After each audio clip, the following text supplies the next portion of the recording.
This is WEBurlesque. This is Demi Entendre. Hi, it's Paris Stilton.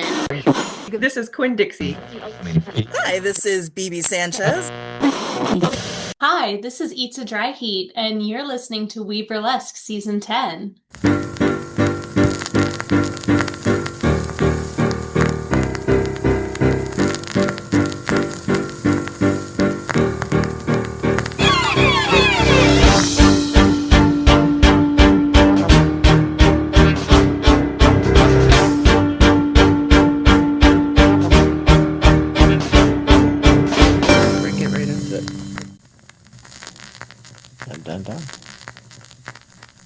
This is WEBurlesque Podcast. I'm host Viktor Devonne, and through the miracle of fiber optics, I talk to nightlife individuals in the field of cabaret, burlesque, drag, and today is no exception.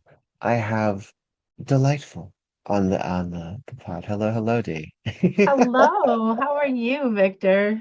Glad to have you on. So thrilled.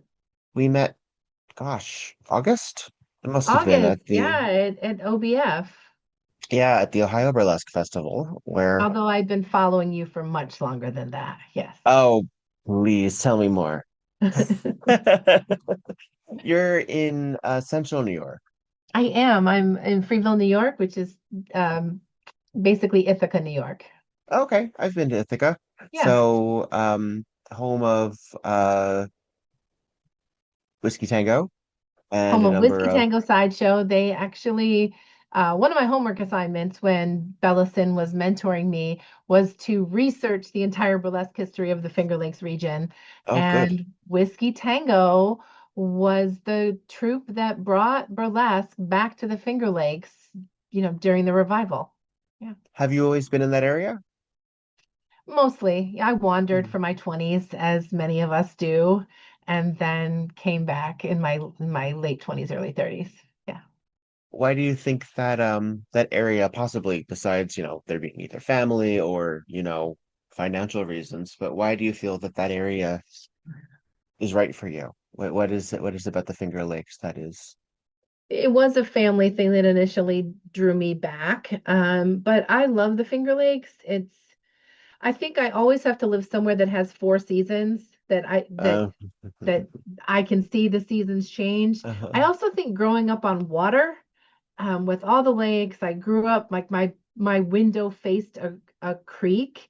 And uh, so just being somewhere where there's water is really important to me as well. how many Plus, I live lakes in are there? Ithaca, which is so artsy, right? Like it's Yeah, artsy, sure. it's the home of old hippies, and so it creates like a unique little microcosm in what can otherwise be a challenging area. Yeah. Sure. Well, how many lakes are there? There's There are nine or so many 10? lakes, So many. actually. So people say five Finger Lakes, but I think there's actually like 12, like 10, Wow. like all the fingers. But Uh-huh. yeah, Are you a nature person? I am. I like to hike. Huh. I am not.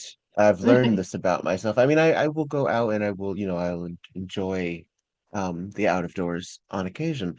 But I have learned that it is not something that it calls to me. Like it's not something Mm. like let's go camping or let's go up. I'm not like let's climb a mountain because it's there kind of guy. I don't know. Yeah, so the Adirondacks are like 4 hours from me, and there's 26 high peaks there. I've climbed five of them because they're there. Mm-hmm. But that was, it's a smidge younger. My knees had a little bit more cartilage in them then. I haven't Oh, done anything like that in a while. Yeah. ugh. Were you a theatrical young person? An absolute theater nerd. Probably saved my high school life, Mm, honestly. Right? mm-hmm. Just it gave me a weirdness outlet. Yeah.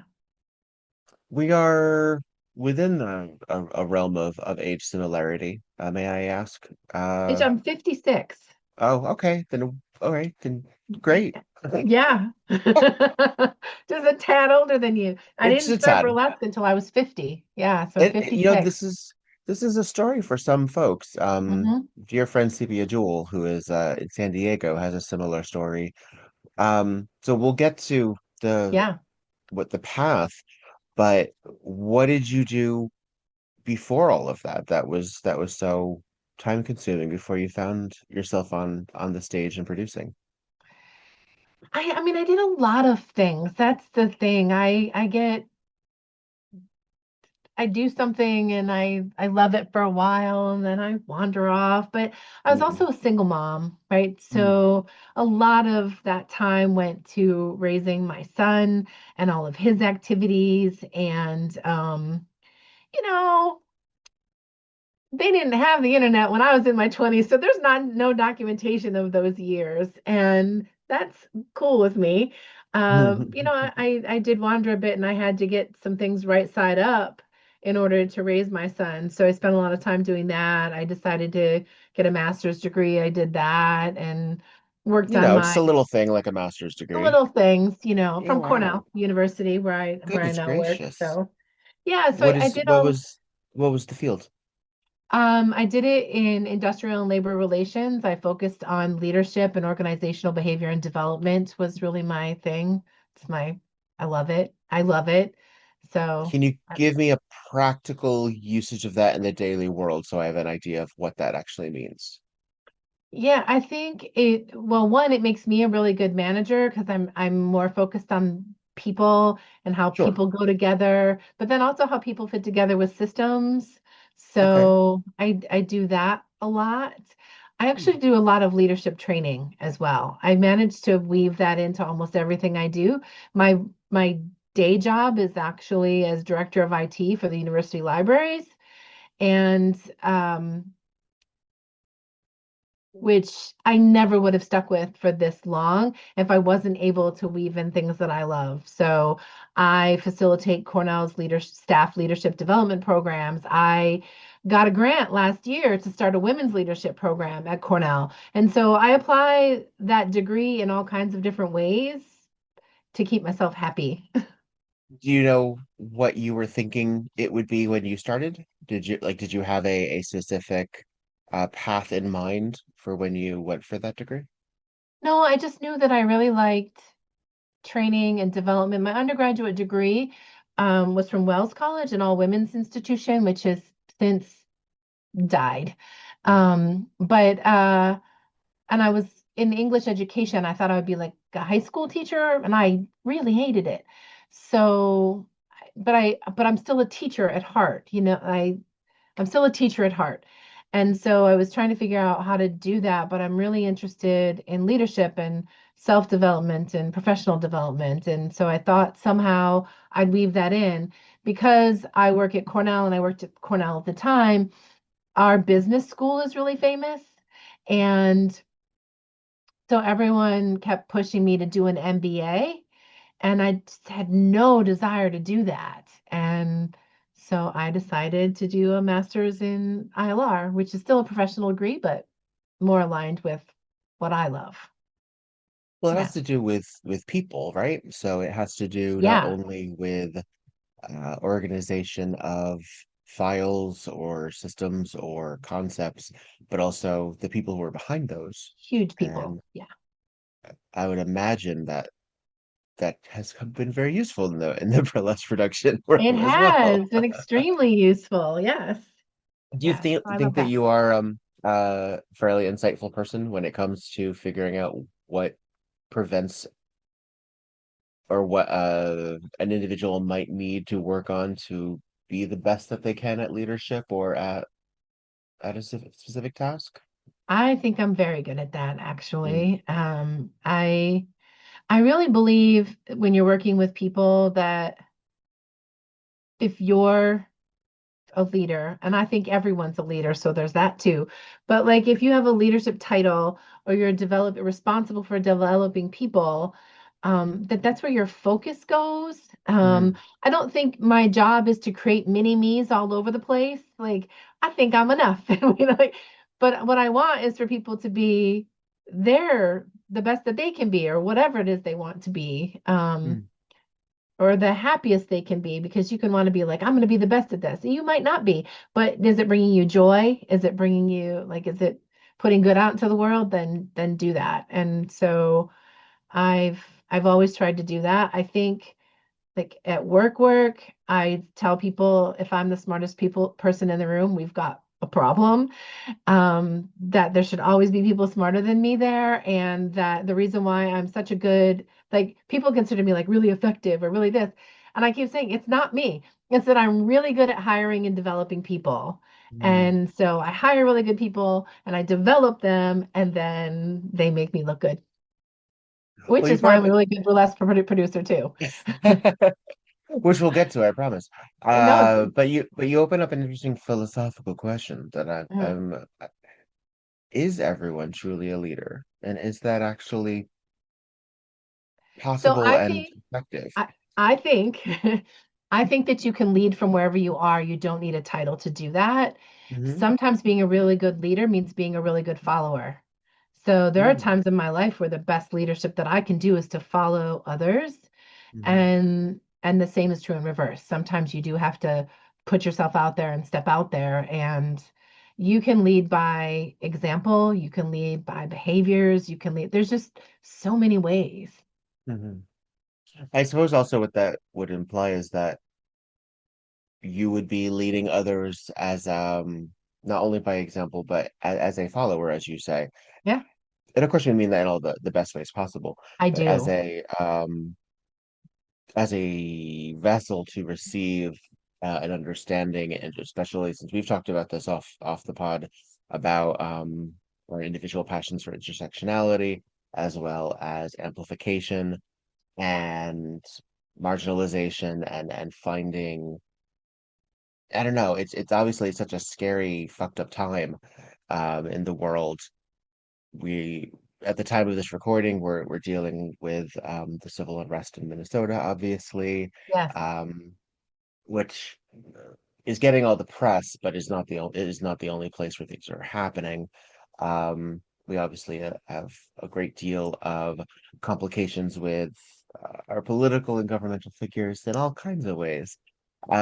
So how do you motivate both yourself and presumably others that all of this is just not for naught? Like, how do you stay engaged and optimistic, frankly, that there is a path to lead into from all of this mishegas?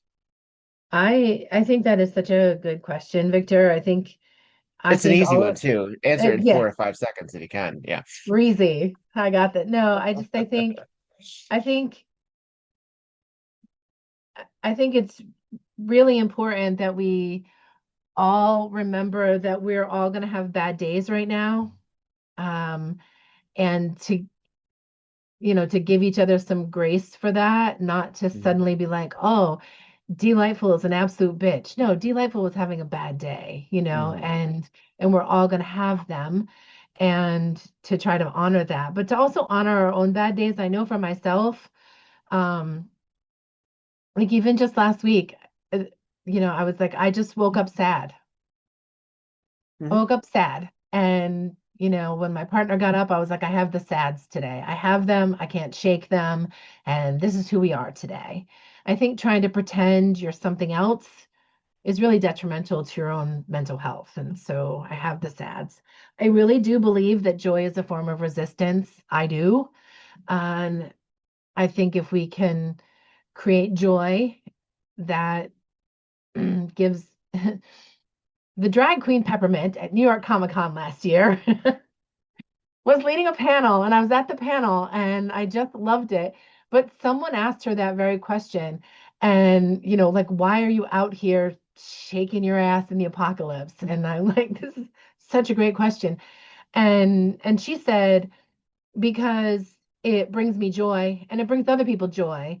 And if you can access joy, you can access hope. Mm. And if you can access hope, then you can find it within you to do something, whatever that something is for you, whether you're out there leading a protest or a petition, or, I donate monthly to the ACLU, right? Like fight them in court, like whatever that is. Or you're on the internet and you're sharing information, like making people aware of what's going on.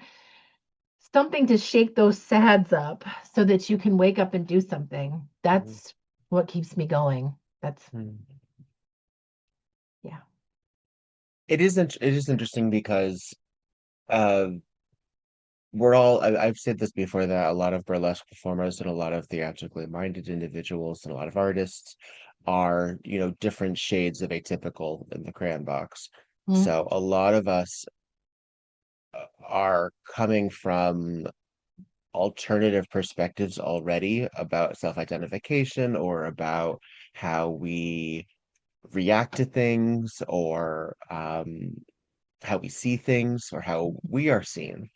And a lot of it seems so silly or frivolous when we look at a larger picture of, like conflict in uh, war zones or injustice at not just at oh, this person gave me a funny look, but like there are beheadings in the world. Like this is a terrifying, humanity is a terrifying beast.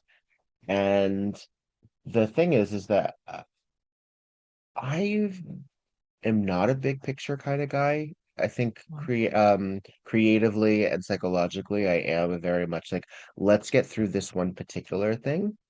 The problem is that the neuro um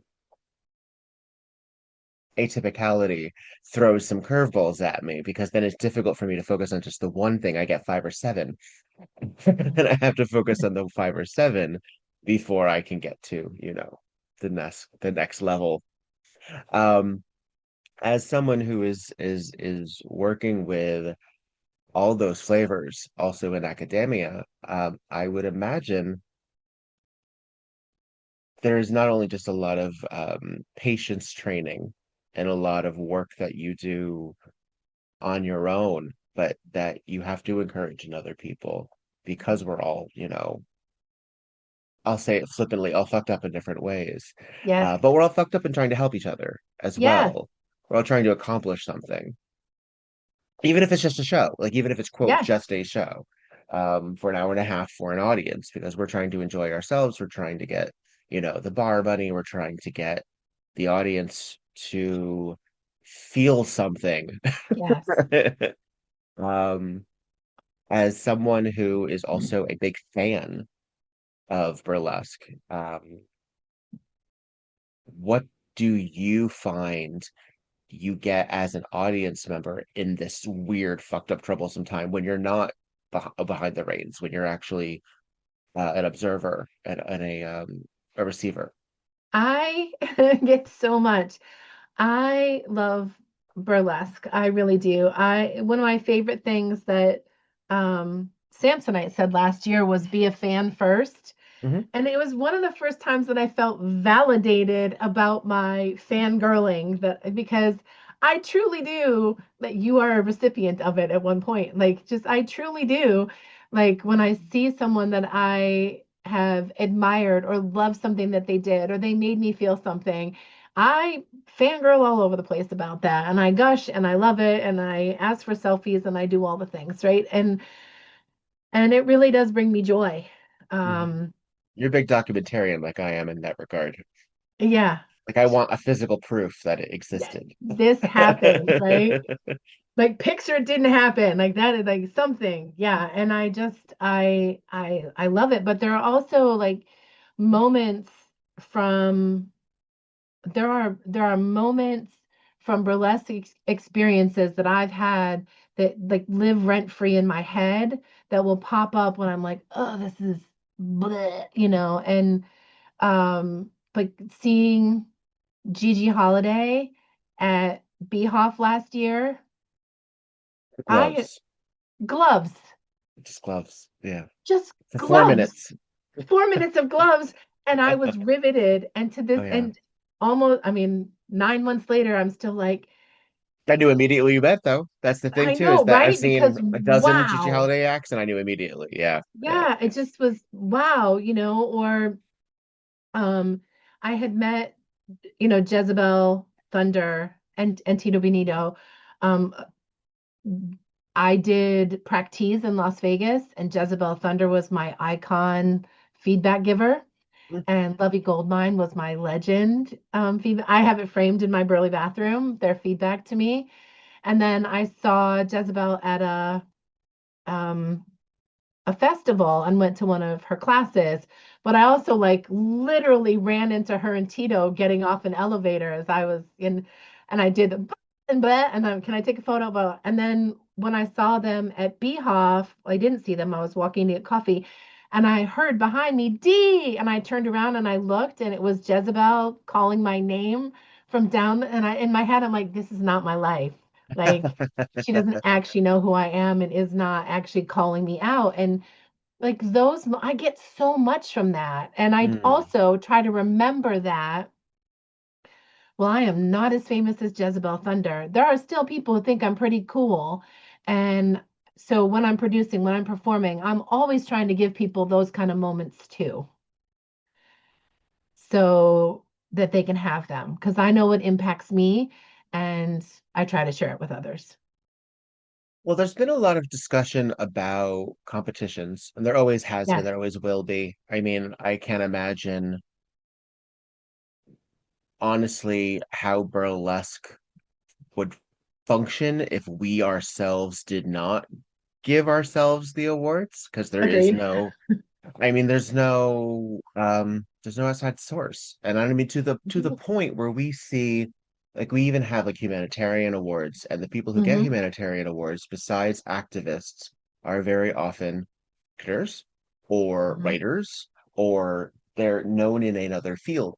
Burlesque Yes, performers, this is it. We're yes, not we're not included in that. We're not in talk shows. We don't hit the circuit. We're not Dancing with the Stars isn't calling. no. Um, and what is your view as someone who I understand also believes in, the expression giving one's flowers or Mhm. acknowledgement? How complicated it is the idea of competition to you, particularly as it intersects with both your activism and your interest in creating facilitating leaders in this Yeah. industry. Do you think it's 100% useful? I think that, like so many things in life, your burlesque journey is what you want it to be. And if you want to be a festival person, be a festival person. If you want to be a competition person, be a competition person. And if you want to be I want to perform and just perform and I don't want to be that. Like just I don't think I mean, the great thing about burlesque is we say burlesque is for everybody, but it really is for everybody and however you want to do it, as long as you're not hurting people, right? Like I'm, and everybody gives consent and everybody's happy you're not hurting people. Do what you want to do. I did my first competition last year, and it was more for to experience it, to see what it would feel like inside me to do this thing. And I actually learned a lot about myself, like getting ready for and participating in that competition. Um, and then at BurlyCon this past year, I also participated in peer review, which Mm, is, I think, scarier than competition, to be honest. And I learned a lot about myself from that experience. And so I think, I really think whatever drives you to be mm. the best that you want to be, then do that. Uh, yeah, Yeah, yeah. Well, peer review, it's funny you should say that, because obviously if we are giving our own crowns to each other, then typically peer review is just that on a micro level. But it does seem a little bit more personal, doesn't it? And it usually comes with feedback, which competition may or may not. yes, Sometimes the competition is a pass fail, yes, or a pass, a win, yeah, or a yeah. pass win, Hmm. um, where intrinsically we know we were all pretty good, but gotta give to somebody, but we didn't get, like the score sheets or something like that. Hmm. A peer review takes it takes an individual who's willing to receive, and not Yeah, necessarily someone who just wants the good points. But also, you yeah. can't beat yourself up either. You have to like actually want to You have go to go somewhere into it with it. knowing like I want this act to be better, Hmm. and And these people I I trust. will And I help trust these facilitate people, that. and I'm at a stopping point in my ability, right? Like whatever, I don't know what, and the interesting thing about the one at BurlyCon is that your feedback from the three, icons is public. So everyone who's at BurlyCon hears Right, your because they feedback. say it Yeah. out loud They to say everybody, it. right? Yeah. And you sit in a chair just like, yeah. Um, And in but theory, again, I less learned so pithy than something like Project Runway or Drag Race or Next Tech no, Model. it's In theory, is incredible. supposed to be more It's so direct. good. Yeah. It's so good. Like the feedback is it's so thoughtful Mm. and it's so thoughtful and Mm. helpful. Yeah. And vomit inducing. Yeah. It's like it's all of those things. Yeah. Did you walk away saying, okay, I know what I want to do next to this act? I did. Absolutely. Yes. I saw, so I was not at this past BurlyCon. I was at the Hmm. BurlyCon before then, and Obscura Fox, who's out of Seattle, the Yep. PNW area. I actually don't know precisely where they are located. Did appear the peer review Hmm. and did a very rough version of what I just saw this past Saturday at Burlesque. And it was so satisfying to be one of the very few people, frankly, in that room to know How it had that 2 years evolved. ago, yeah, and I saw it, like, to see the building blocks and the bones, Yeah. and while I wasn't on the panel, and I don't even know if I don't remember what my feedback was, because the audience is encouraged to write Yes. on index cards as well, and you can take or leave a lot of those as well. If you just get a note that says maybe it should be a Catherine Delish note, robe, maybe that's not the feedback really that you Right. need. Um, but something like could use more eye contact. Didn't Yep. know if this movement was reflective of this. I mean, it's hard to do that in like 5 seconds too, because Yep. Could make it it's a quick. bigger. That's right. Yeah, Could make that yeah. move bigger. And sometimes depending on the X, so my X personally, generally speaking, if you say, well, you didn't point your toe, that's okay. Then I didn't point my toe. I don't know what to tell Yeah. you. Um, my acts aren't about my pointed toes. I don't. And that sort of feels sometimes really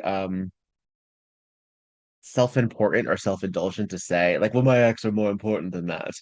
But they're different pieces, they're different mediums. Hmm. And a lot of burlesque, if we're not just doing it for ourselves, if we're not just doing it for each other in the same industry, we're doing it for an audience where maybe that's not what they're focusing on either. I think but if it helps your storytelling or helps your movement, then by all means, point that toe. Um, Consider the footwear because that will improve your believability on stage. It also improve your authenticity. If you wear 8-inch heels because you think you're supposed to wear 8-inch heels, but the audience can see on your face, oh God, I'm wearing 8-inch heels the entire time. Yes. Then what are we doing? I agree. And I think I love something that you just said about feedback is that that's what it is. It's feedback. And then Mm, you get to validate it for yourself. If you're like, no, that's a conscious choice and I'm keeping it, keep it. hmm And if not, I have a horrible habit of once I get to know my song really well, of accidentally lip syncing. So either stop it or hmm make it really hmm intentional and lip sync the whole thing. Right. But like those kinds of feedback of like, I don't even notice I'm doing it anymore. I just, yeah. Yeah. Well, because you're marking it in your head. Yes, So for real. it became part of the choreography to For remind yourself. real. I Yes. used to call it back in the day. So I've been doing some form of burlesque for 20 years. And my co-director and I used to say, oh, she reads her lines off the ceiling. Yeah. And basically what that just meant is like while they're stripping, they're looking up, Mm, thinking in their head, okay, what's the next part? Let me listen yes. really closely. And sometimes that's because they're not in the moment, they're not fully engaged, but now it's burned. Now that's how the disc is burned. That's how Yeah. they think that goes. And I'm like, oh, No, no, no. Come on. Look back at us. Look back at us. You Yes. can look past us. I look Yeah. past audience members all the time because sometimes there's a fourth wall. Hmm. And burlesque with a fourth wall is really interesting at times because it's both a protective thing as well as it sometimes can get in the way of actually engaging with an audience. Like you have to like when you think of like a Shakespearean soliloquy, I know we talk about breaking the fourth wall in that guard because they address the audience, but are they actually addressing the audience? Or are they actually just facing the audience and saying these things in spite of them or Hmm. regardless of them? And I think that that's quite true even in other fields of soliloquy, which or monologue or Hmm. burlesque solo.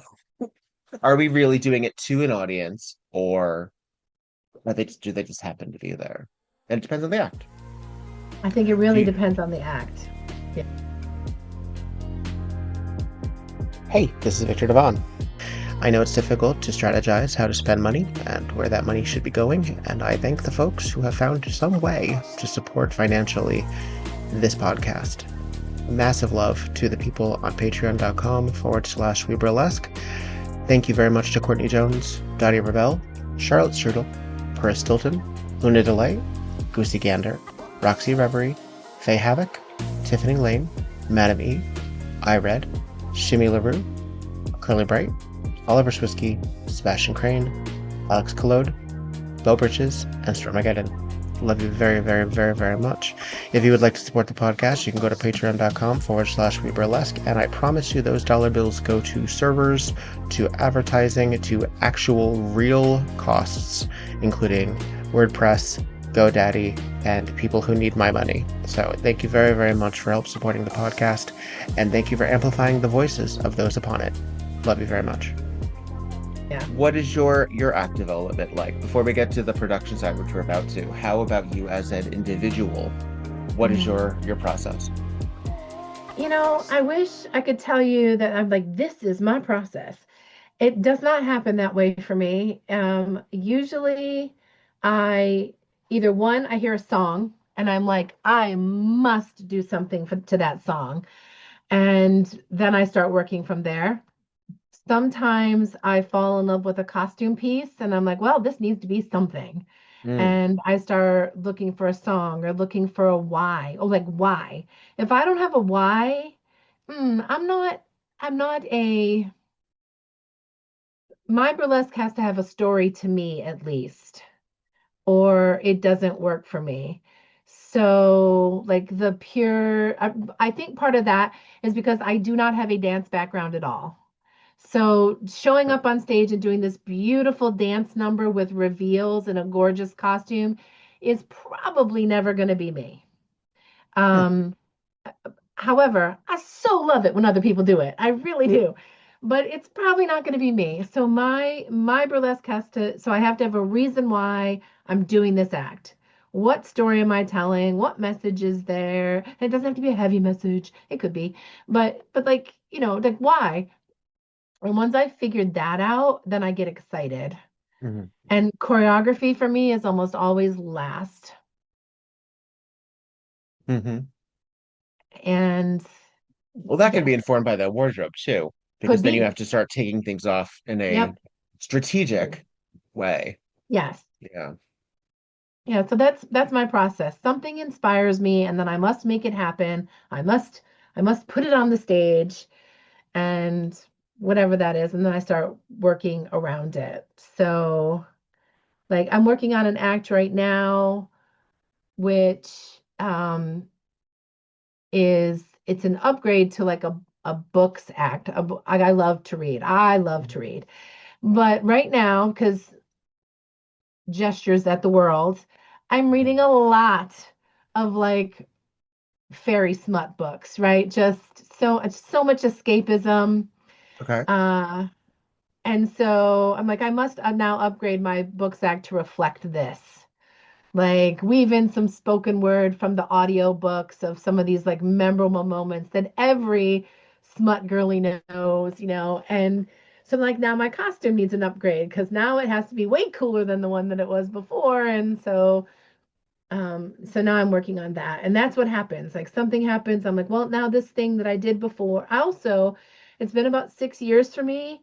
So it's feeling to me like a lot of the acts I did at the very beginning are either retiring or they need upgrades because of who I am as a performer now. Mm-hmm. Mm-hmm. And Mm-hmm. so I'm kind of in that place where everything needs a little bit more just Mm-hmm. because of I'm a little bit more now. So Yeah, well, you in potential, you're moving along on a I don't know, on a ladder of success. I mean, aren't we yeah, all just sort of are where our opportunities are growing, our audiences are changing, and you never half-ass it, but the no, more you learn about yourself, your standards change too. And you know agreed. what? These gloves are fine, but I think I deserve better gloves. But I deserve better gloves. Yeah. And, I'm becoming really known for breaking the fourth wall, like you mentioned. It's like Mhm. almost all of my acts break the fourth wall in some way. Um, and I love that about me. And I think that's why I tell people all the time, like when I'm booked, like I'm probably not going to be the best burlesque performer you have there, but I will probably be the one having the most fun and inviting the audience into that fun with me, Yeah, which makes me popular, right? So, I get it. I mean, also, I think depending on, again, your crayon of neurotypicality, mhm. mine often manifests in I wouldn't say necessarily self-doubt, but at least some sense of self-downplaying. Like it's Mhm. interesting to have both a Napoleon complex and yet think you're shit. It's an interesting blend. It's an interesting blend. And to think that you know what, I think not, and I don't think I'm shit, nor do I think I have a Napoleon complex per se. I'm being hyperbolic, obviously, but I think that my my struggle is my self-worth when it comes sometimes, and I'm better at it nowadays. But when I first, when I hit that middle ground, not when I first started, but when I hit that middle ground, is my colleagues and being as good as them, being perceived as good as them, Yeah. because I think they're just a bit of terrific a lot of the time. Uh, you and I had talked about this off the pod when we roomed together Yes. in Ohio, about being friends with our colleagues and also being enamored and fascinated and just dazzled by people Yes. that we get to call our friends and folks that we book or folks that we Yes. get to hang out with. Like it's like y'all are really good. I want to be as good as that, or I want to be my version of as good as that. And very often, for self-reflection purposes, I think we have to be like, oh, we're in the same show. Mm-hmm. Someone must think that we are at least as good as, or complimentary, or capable of being complimentary as that other person who's really, really, really, really good. Yes. So maybe I don't have to be so hard on myself this time because guess what? I'm also doing that. Um, and I guess depending on what you want out of that kind of relationship with your colleagues, or how much you feel that a show is made up of the moving parts of a show, because we're all individualists, we're all soloists that are all coming together. Yep. Hopefully we're all nice backstage, or we're all cooperating, but we're all coming from all very different perspectives and different areas, and we don't have the same script. We're not reading off the same lines. We're Mm-hmm. not scene partners, but we're cohabitating for this Yes. brief amount of time. And to do that with people that are we continue to be fans of, I think is very Mhm. healthy. I think that is actually really useful for us. Um, Knowing also that the audience, well, they already like us. Yeah. Right. So I really agree with you, Victor. And I think having friends like that, but also acting as a mentor yourself, right? Hmm. So that you have people at all levels around you, one keeps you grounded, and two elevates you, right? So if I'm friends with someone like you or someone like Bella, then I'm continually inspired and continually wanting to up my game. I know there was a while there a couple years ago, and um, my style was changing because of what I thought I was supposed to be watching these Mm, people who I'm a big fan of, or who I think are better than me, or like the amazing people. mm. And it was detrimental to me because, and then I got some feedback like, are you tired? Are you this? And no, it's that I was not inspired because I wasn't authentically being myself on stage. I was imitating other people on stage, which I think a lot of new burlesque performers do. Like it's just kind of a thing, right? Because you haven't Sure. been on stage long enough to know who you are, who you're going to be. And it's that feedback from someone was, I was like, oh, and I thought about it and thought about it. It's like, know what the problem is? I'm not performing in a way that I love, that brings me joy. Therefore, I can't translate that to other people. And so I stopped. And I went back to, because I was like, oh, to be in a festival, I got to start performing like this and like this and like this. And I was like, yeah, or I don't. Like, or I don't. And I decided don't was okay with me. Well, you're also your body can only do what your body can do. And Exactly. we can work on the flexibility of it. You can work on some of the things that you didn't necessarily work on. But as you pointed out when we first started talking, you didn't start burlesque until you were what, 50? 50. So you're already looking at things from a different psychological perspective as well. Yeah. Um, a a nuanced perspective, hopefully, as a 50-year-old than say a 22-year-old. Yes. Um, and your life experiences are going to be informing that as well. So how do you reconcile hanging out with a bunch of kids So true.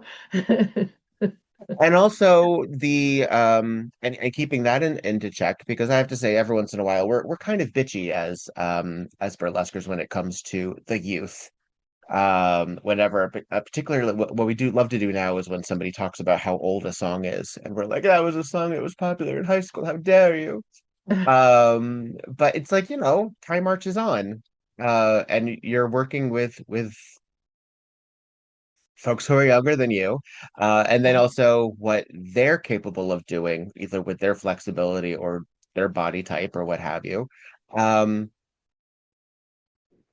what did you learn about yourself as a fully formed human being in a new field like burlesque with a bunch of, youth obsessed gummy people? Yes, they are. They actually are. They still have cartilage in their knees. Which I don't.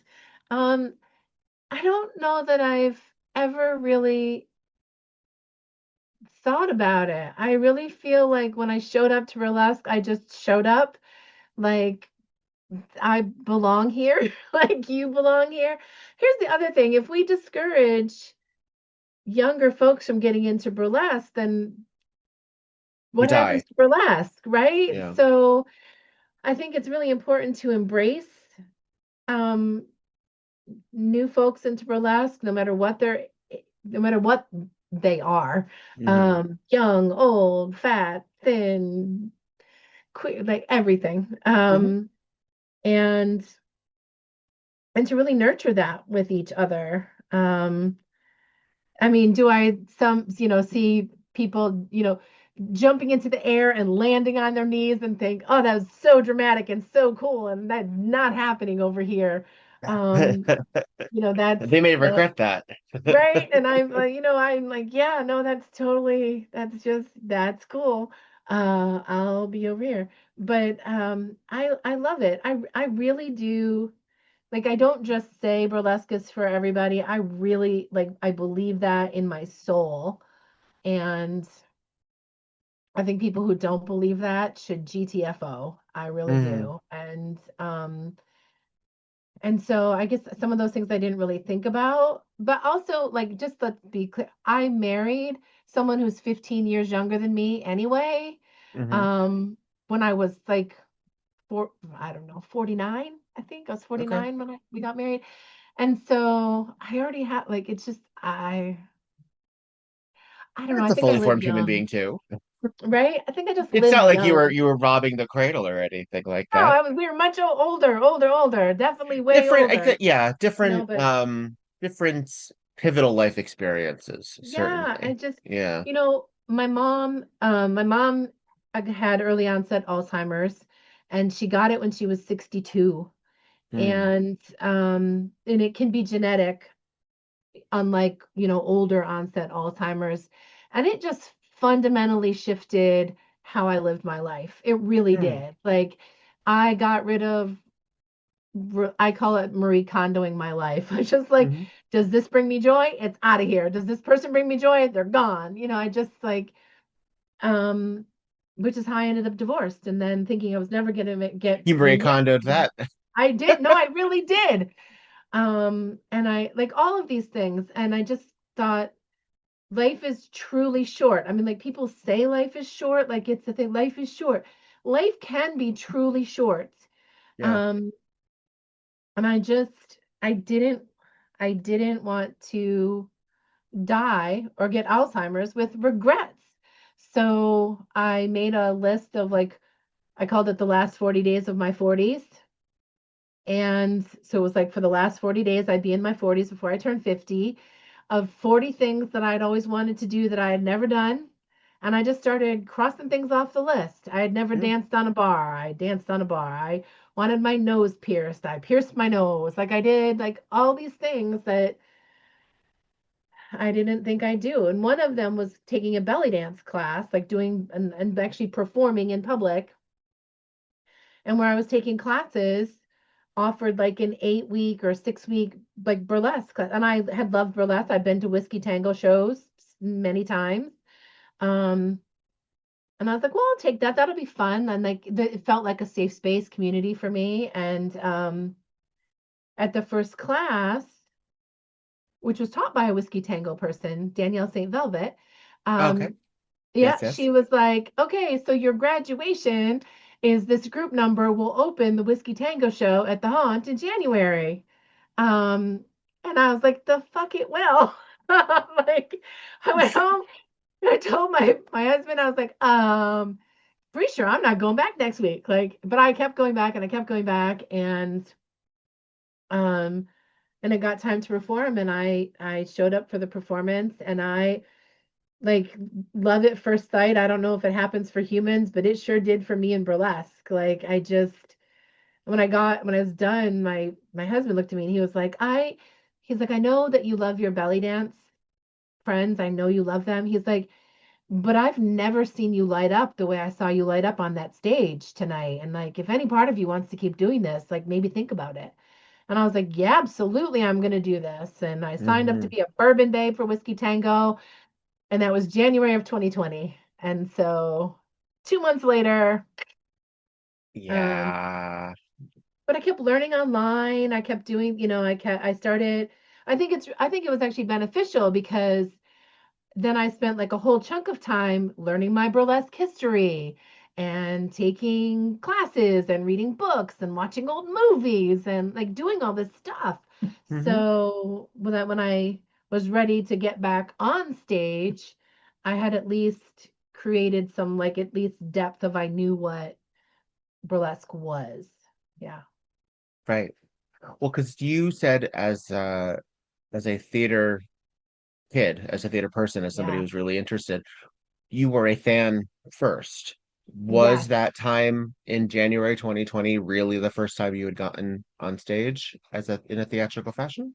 No, no, I was Okay. on stage for theater, but the first time Okay. I'd ever got on stage and took my clothes off. Yeah. Okay. What was the theatrical element? Were these straight plays? Were these musicals? What was Straight plays the and musicals, mostly musicals. okay? Was that something that you did in like community theater in high school? What was Both community okay? theater and high school. Yeah. What drew you to that in general? Was that something that was influenced by your parentals? Did you just how did you learn about theater? No. I just I That was a very weighted no. no, no. Um, my family often says they don't know where I came from. They just um, Left in a but basket. I know, right? Mhm. Because my family doesn't read, my family doesn't theater, my family, like um my family doesn't liberal, like all those things. Yeah. So, but I mean, I started getting into theater in middle school. Um, and I don't even remember why. And I just loved it, like loved it, loved the outlet, loved, and mostly I loved the humans that did it with me and Mm. the community that's created, uh, like so much. I loved it. And Did you experience Broadway as a New oh Yorker? yeah, yes. I mean, luckily for me, because I grew up here in central New York, and people are like, "Oh, you live in New York." I'm like, "No, I need you to think cows, not Yeah, tall buildings." And so, but I had this really cool Spanish teacher, cows, not and tall buildings. right, cows, not tall buildings. Um, but a very cool Spanish teacher in high school, and she and the French teacher would get together and do like a weekend in New York City, and it would Mm, be language based, but then also like group discount, we'd see a Broadway show. It was my first Broadway show was a chorus line. okay. And What year was and this? oh my God, it had to be, so I graduated in 1987. So somewhere between 84 and 87. Okay. Yeah. 84, 85. Yeah, somewhere between 84 and It's a 87. very meta musical to first experience. It is. Yeah. But yeah, that was my first musical, like Broadway musical. Mm, And the shows that my high school would pick to do would be like Oklahoma, sure. Guys and Dolls, Yeah. like, and so Which are subversive in their own ways. they truly are. Um, I mean, Kiss Me Kate is just one big sex joke. it really is. Every year I'd be like, let's do Pippin. They would like, go away, Deborah. Like, um, but to this day, the song from Guys and Dolls, like Adelaide sings, Hmm. where and a person could develop a cough. Like when you have Hmm. toxic people around you, you could get physically ill. And so I sing that to myself still to this day when I'm like, oh, I got toxic people and I'm gonna get a cough. Like it just, but yeah, so that was like my first time getting to go to New York City and see the city and go to museums and Hmm. realize like immediately that I had a deep love for art museums and art. And I fell in love with Broadway. And once I got old enough, I would take myself whenever I could. And then whenever I'd go, like a lot of training used to be in New York City when I first started working as well. And so anytime there was like a New York City training, like every day I out of training directly to TKTS to see what show I could see tonight for whatever dollars. And Yeah. I remember my mother being like, "What are you gonna do alone in New York City?" And I'm like, "What am I not gonna do?" Like, yeah. Yeah. I do miss my proximity to Broadway as now I am Hmm. a Southern Californian. But I have to say it was always something that was a financial drain. Oh, God, what was the last show I saw? It may have been it may have been Spring Awakening in the original run. Before they brought it back for the ASL version. God, that's forever ago. Yeah, I I have just to say, went down. er, I just my proximity to theater still exists here in Southern Mhm, mhm. California. We still have LA and everything, but everything's so fucking expensive. It's Yeah. really hard. It's really hard to be like, all right, let's like what was I looking at? I was looking at Phantom tickets because Phantom was Oh. coming, and I've actually never seen Phantom. Oh, Not live, not live. Um, seen it I three I times. enjoy I enjoy the show. I enjoy the show. Mhm. But I was like, oh, it's coming here. Let's see. I'm like, oh my God, I can't like $500 for like mezzanine. Exactly. It's like utterly bonkers. Utterly bonkers. Utterly bonkers. Yeah, we just went down and saw John Leguizamo's The Other Americans play. Hmm. It's off Broadway. It was so good. So good. But I want to see Six really bad. Mm. I've heard good things. I've heard, Yeah. I don't know anything. I know I mean I know the Yeah. vague premise of the show, but I don't know any of the music or any of the plot, frankly, Yeah. other than just the fact that they're all the wives, right? They're all the wives. Yes. We'll see. Hi, I'm Jen Ponton, And I'm Lillian Bustle, and we're the hosts of All the Fucks. a podcast about vulnerability. But it's more than just that. It's nostalgia.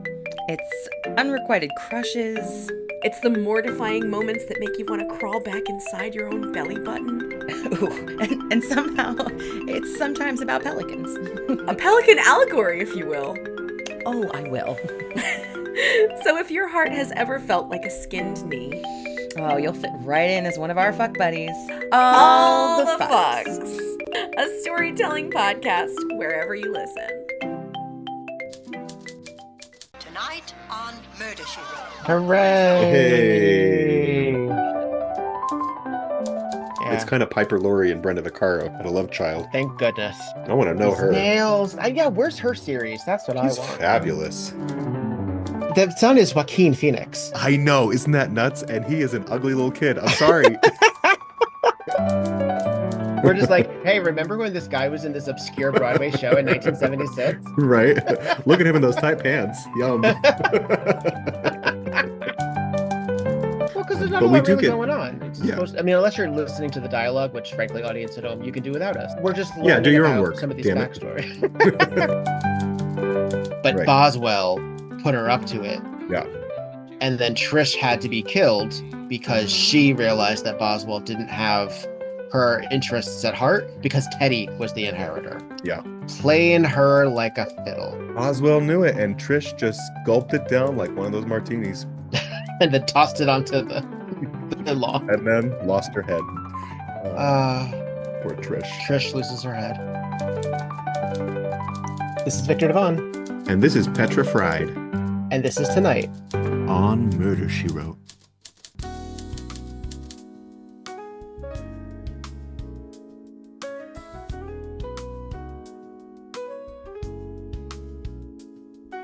Let's talk a bit about your production company. Walk us through the buffet.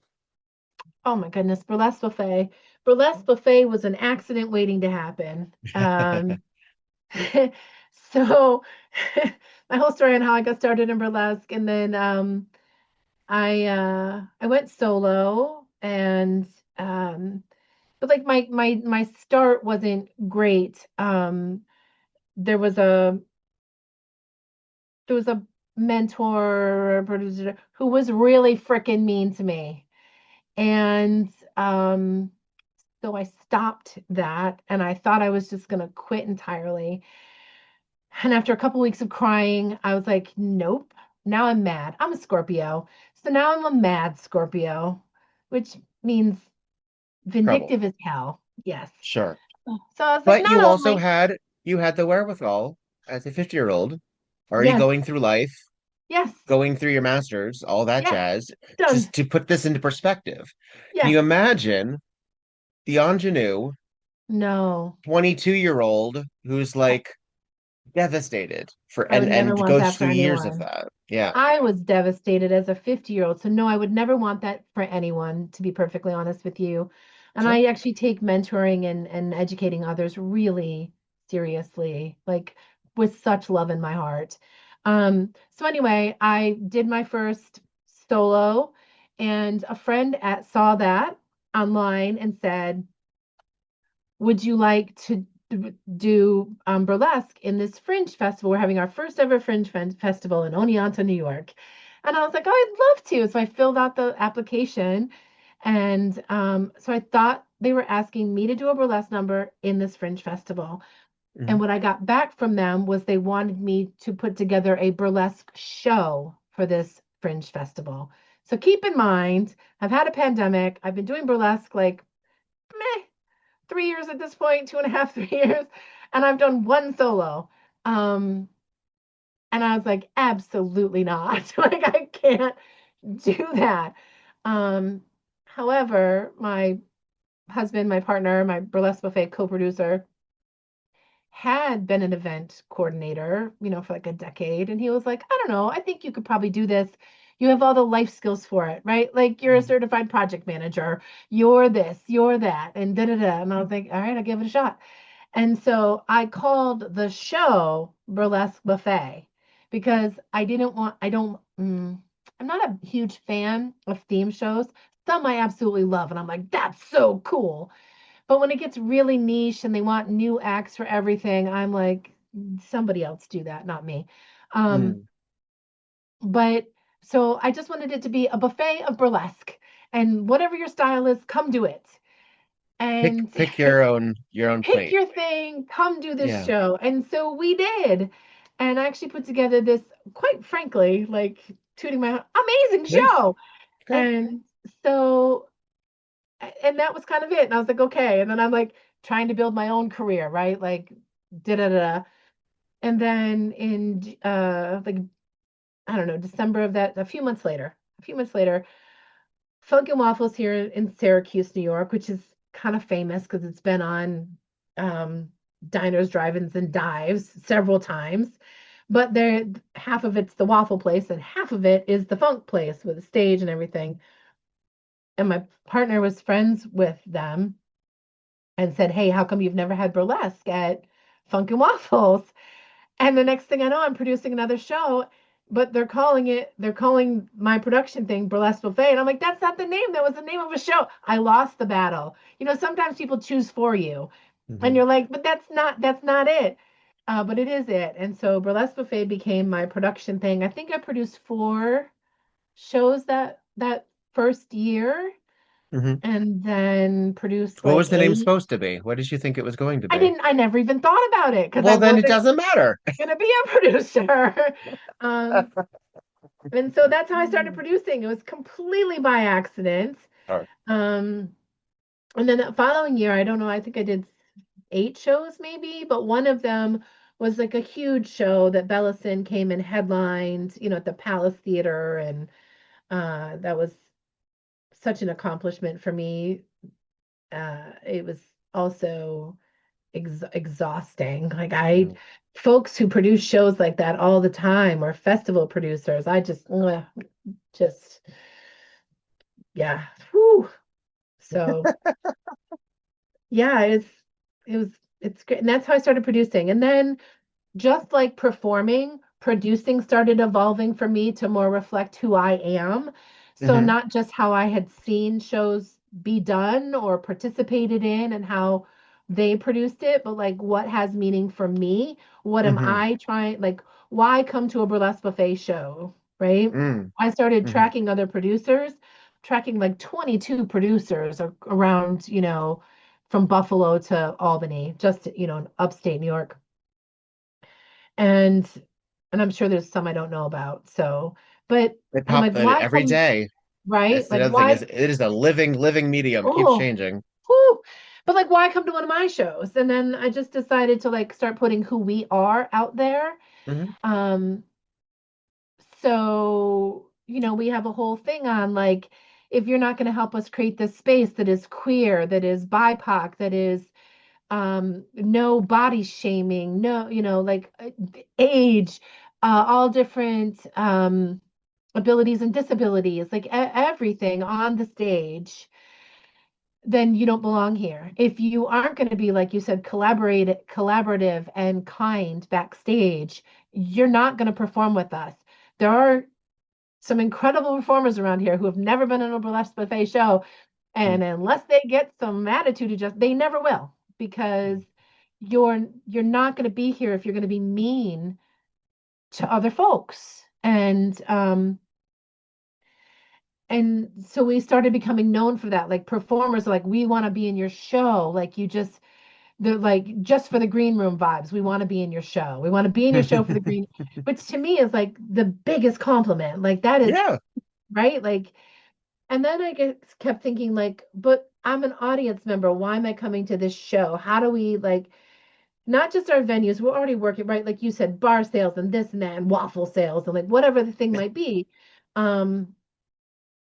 So now why do the audience members come to the show, and making sure that our audience reflects who's on the stage, so being really clear about what we stand for. And I started doing a land acknowledgement. My partner is Indigenous, right? And so I Okay. felt it was really important that we started doing a land acknowledgement.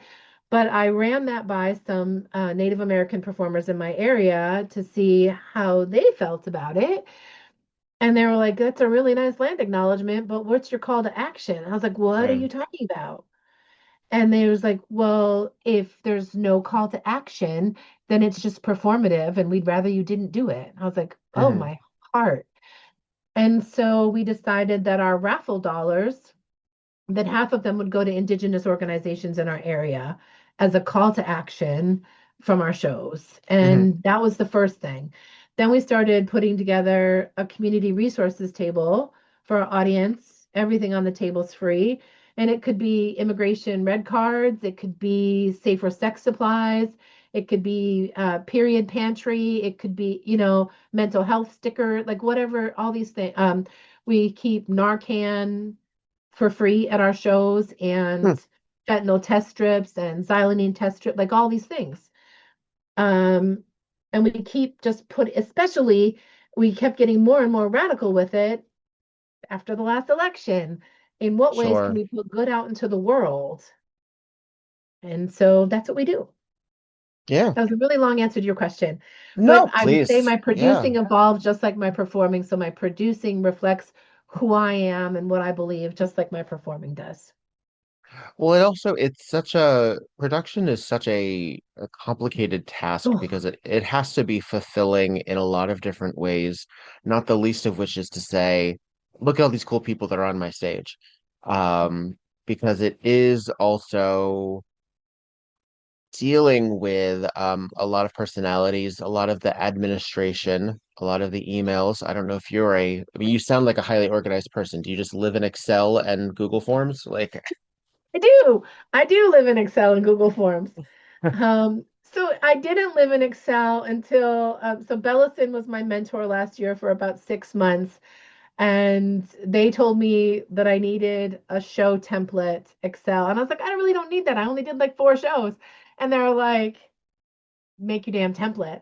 And so mm, I did, and if there's anything that I like, holy, so glad I listened. So that's my other advice to my, well, not some advice to folks, like get yourself a good mentor sometimes. mm. What are some of the qualities that you would recommend that are what are the opposite of red flags? Not white flags, that's surrender. Green Green flags, flags.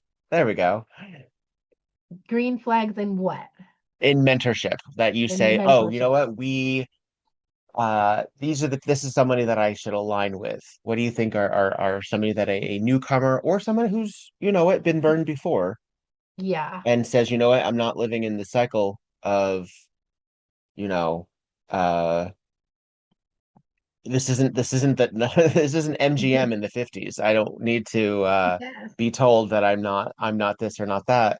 What do you look for, or would you recommend somebody find in a I, mentor? well, first you have to It's not a know what yes man you, only. yes, you need to know what you want to be mentored in. I specifically wanted to be mentored in producing at that time, which is Mhm. not to say it didn't evolve, because Bella, I say made me. They didn't make me do anything. They strongly encouraged me. Also made me work on some costuming by the time, because producing went way faster because I actually do my homework. So, Hmm. so a couple of things, doing things about yourself. Are you ready to have a mentor? Are you ready to do the homework? Because it's going to be extra work on top of what you're already doing. But someone that, so know what you want, because then you want to look for someone who's good at that. So Hmm. maybe not your favorite burlesque performer, right? Because if maybe they're not a producer, and that's what I wanted. Well, Right? I yeah, and also, they might be very busy too. You also should be considerate of other that, people's time. right?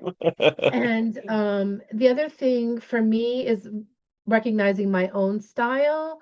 So, Bella, that they are direct with their Mhm. feedback, and I need that and appreciate Mm. that and like that. That is my style. If that's not your style, look for someone who more closely matches your style. I think that's a green flag.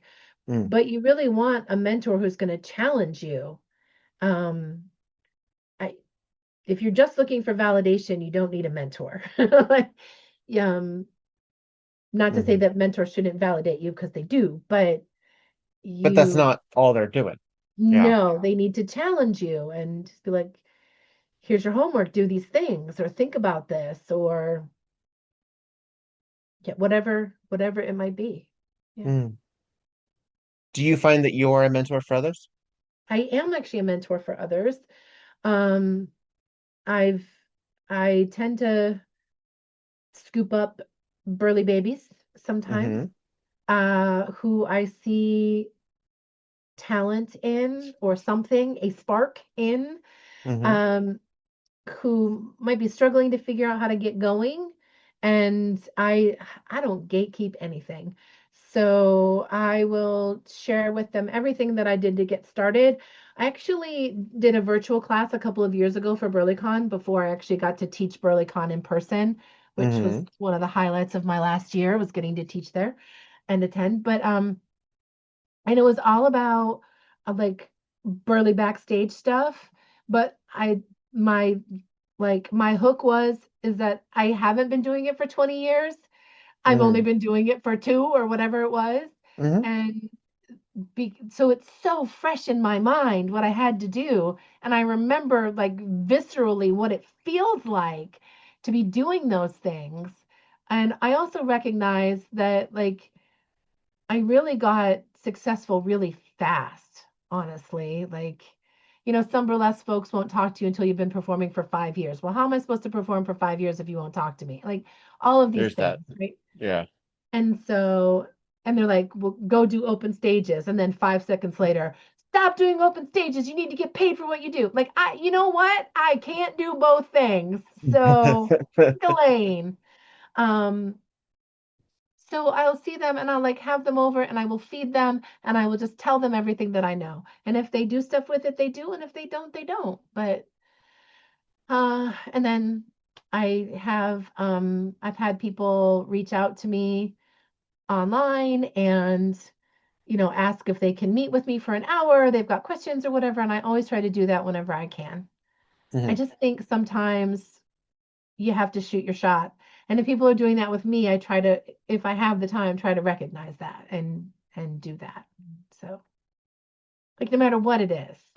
Yeah. How do you take time for yourself as well to give yourself, a full cup to then pour from? Yeah, that's a great question. Well, I went to you because you have the masters. I do. Yeah, that's right. See, No, I think now everyone expects that you actually are an I authority on have it. So the now, answer. No, I just think there are a lot of things that bring me joy. Like I said, I read a lot. Um, and I use reading as escapism when I need to. And so I do that. Um, so reading helps me. I read as much as I can. I am a grandma, so I will arrange some time with my grandsons, which one will bring me joy and immediately ground me because mm, you know grandsons have no filters, and if I'm feeling too full of myself or whatever, they'll make sure I don't by the time we're done. Yeah, hmm. so I do that.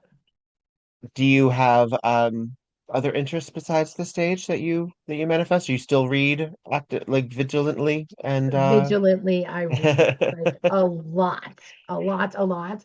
I have a book bestie, and so we read and check in with each other, all virtual, and currently obsessed with the show Heated Rivalry and have Oh, watched it way too many times. Um, and I'm gonna go to my first rave so that I can go to a Heated Rivalry rave. Uh, yep. And so okay. What I'm does that always, mean? What is a heated rivalry oh rave? my gosh, Is so that a we get hockey together, thing? a whole bunch of people get together in a club. And Uh-huh. I'm not really a club person. I don't like being surrounded by that many people. That's one of my things. I was like, there's a lot of people here, and I'm at my heart a serious introvert. And Uh, so I can people for a duration of time, and then I'm done with you humans, and I must go read a book. Anyway, a whole bunch of humans, you get to a club, and they play like the songs from Heated Rivalry, but there's all these fan edits from Threads, which is now just the Heated Rivalry app. And uh-huh. so they play those on the video screen, and everybody jumps up and down and screams. Yeah, it's a whole thing. But I'm always, honestly, always looking for something I haven't done before, a new experience, something that's gonna just keep me stimulated in like a healthy Hmm. way. I'm a foodie, so I'll be like, I heard that there's a 3 pound taco in New Jersey. Get in the car. I'm like, just We're going. We're we're going now. going. We gotta see this 3 pound taco. Yeah. So but like things like that spark my interest that I love to travel. Um, Oh, excuse me. Oh, sneeze as I sneeze. Um, what does 2026 look like for you? Burlesque 2026. Anything, whatever. Yeah, so 2026, That's the thing also is that they all inform each other, don't they? they do, yeah. So I'm actually reclaiming a bit of my time in 2026. I overdid 2025 in a big Mm, way. So I'm actually pulling back from the number of shows that I do right now. Um, Still performing, still producing, focusing a lot on our um like corporate sponsored shows as opposed to the constant need to be marketing and hoping people show up. I just need a little break from that. mhm. Super excited that we just got certified as an age-friendly business here in Tompkins County where I live. And that one of the organizations for older adults here in town has hired us to do a burlesque show just for a bunch of senior citizens. Could not Mm, be more tickled about doing that. And Atlantic City, New Jersey has hired us to do a couple of shows this year that I'm really excited about as well. Personally, I'll be at OBF this year. Very excited mhm. about that. And um, I am getting to do this podcast, which has been a dream for a while. So 2026 Oh, is already doing great. And I actually got asked to, this isn't out there. So this is like a WeBurlesque podcast exclusive. exclusive. I Hmm. was asked to be Danny Diesel. Um, I believe you met her at OBF. She was the headliner, Danielle Colby, Hmm. Danny Diesel. She asked me to be in a show with her and Honeybee Rose in Buffalo in June. And I Fantastic. am so when you were saying like think about like I'm in the same show as these people. I'm on the Hmm. bill with these people. That's immediately what I came to my head. Is like there's no way I'm on that playbill with those people, but I am. So those are some really I'm going to apply to go to teach at BurlyCon again because that really fed my soul this past year. It Hmm. really did. Those are things I'm looking forward to, but also in reclaiming my time. I haven't been able to wander off to look for 3 pound, tacos in New Jersey a lot. Last year I was really busy, like almost every single weekend, and um, Sorry, my cat just knocked over a bunch of shit. I love that. I'm gonna leave that in just so everyone knows exactly what I'm dealing with here. Oh my God. Love that. Yeah, Ah, so some more grandson time, some more like bopping about time, some more Broadway shows, and yeah, that's really what I want to do more of this year. Excellent. Well, I see it for you. I look forward to at least um the likelihood that we will trot a board or two together. Um Share more backstage time. You are a lovely roommate. I thank you As are for being you. so. Yeah. Um Seriously, if anyone needs a good roommate, I 10 out of 10 recommend Victor. Super easy with the food stuff, not messy, just wonderful. Very chatty though. So And which is a plus, also in the plus column. good, good, good. Tells the best story. Yeah. Yeah. Good times. Well, I look forward to seeing what the rest of the year shapes up as as of the time of that we're recording this, we're minutes away from February, so We are. we're already 1/12 through this year. Which could be you know, sometimes going through years quickly is a good thing. Mm-hmm. Let's keep moving. Let's keep our forward momentum. Um, but I hope that you continue to thrive, however that manifests, and that you keep knocking them dead over there in the central New York and beyond. I don't find myself there a lot, but I'll go. I'll go. I'll Okay. go right now. I'll go right now. No, do not come now. It's like 23, feels like 4 today. You don't want Oh to come no, here. no, Yeah. no, I decline. Can you tell the folks who are listening the ways that they can keep in touch with all of your goings on? Sure. If you go to delightfulburlesque.com, you'll have links to all my socials and everything that I'm doing. If that doesn't float your boat, go to burlesquebuffet.com and find out what we're doing there. Spectacular. And that's delightful with two L's. Yes, because I'm full-sized. That full. Excellent, excellent. Delightful. Yes. Well, thank you so much. It's been I have a great love and respect for those who provide stages to others. So thank you for doing the work. I know that sometimes it may feel um undervalued, underappreciated, or sometimes unforgiving. But it is a necessary situation as we continue in this hellscape, you know. Yes. If the world's gonna burn, we might as well do it on stage, you know. We might as well keep going. So let's keep dancing, as they Let's keep say. dancing. All right, darling, be well. Mwah. Thank you for being a part of this, and Thank you for see you having around. me. Okay. Bye, everyone. Thank you for listening. That's it. Yay. Hooray. I think my camera is frozen at the moment, but I think everything Okay. is recording. Am I still moving on your side of You're still things? moving on mine. You Oh, look great. cool. There I And you're am. cute as a bug today. Yeah. Oh, yeah, this is the offstage moment. All right, cool. Then I will tag you in the things. This is actually the next episode, so you'll see this Thank on you so Monday. much. Really, it has been a dream of mine, Victor. So thank you Oh, very much. my pleasure. If you have a specific graphic that you want to use for the promo image, you can email it to WeBurlesque. Okay. Just make sure it's in color and it's of a decent size. Okay. Will All do. right. All Yes. right. Well, thank you so Okay. much. All right. Have a good rest of your evening. You too. And give my my hello and affection to your partner. I will. Thank you.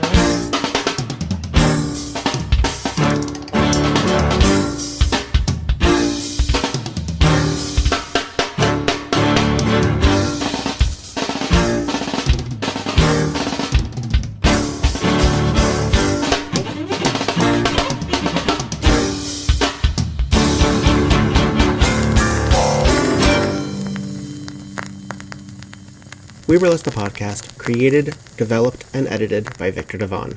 Podcast artwork by Logan Laveau. We Burlesque the Podcast cover art photography by Atticus Stevenson. Theme song, On a 45 by This Way to the Egress, used with permission. All incidental music via Pixabay under the expectation of fair use.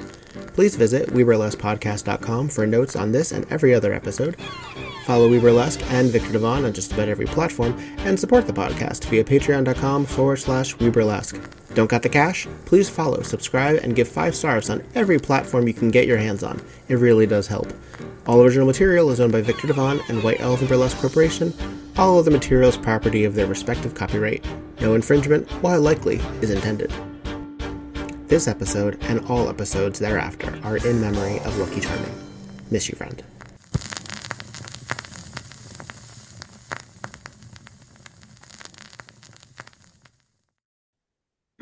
And that's it. Woohoo!